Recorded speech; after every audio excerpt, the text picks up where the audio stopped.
Hi guys. Ito na yung ating photo. Ayan o. Kita mo naman dyan. Mag-comment na naman yan sila. Sino? Lalantakan naman namin to ni Sis Nilda. Ayan.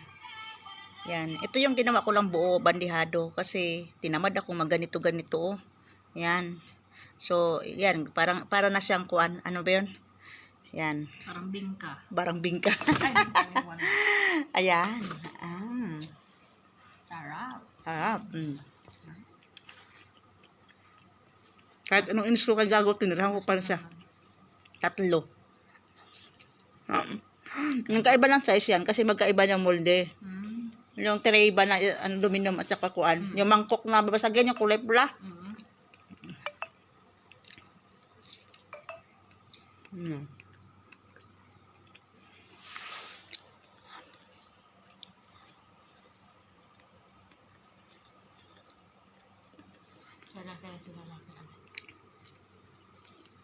Ano lang. Basta ganun pag-alanganin ng sa sahod na tayo, sir, ibigay mo ng sahod namin, tapos sa sunod, at saka yung bali namin. Sa September, October na lang kami magbabawas ng tiwa 100. September, bawas namin, bigay sa amin sa'yo ang 100, October, bawas din namin 100 para tapos.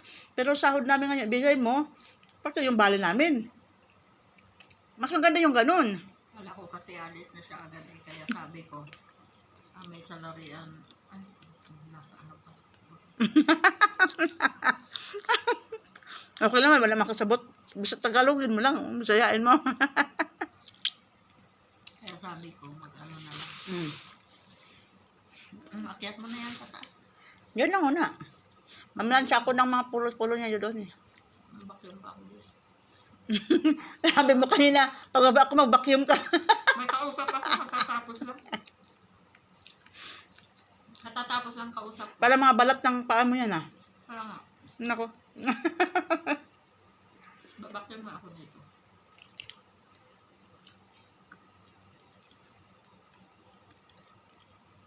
Ito yung bilog. Dahil kinagata na, half mo na siya oh.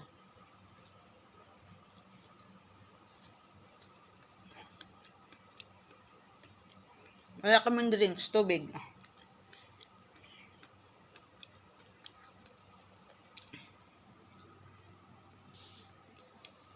Yan po.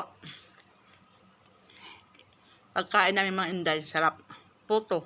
Wala nang kainan to. Ito, ano pa ba yan? Hanggang hapunan na yan eh.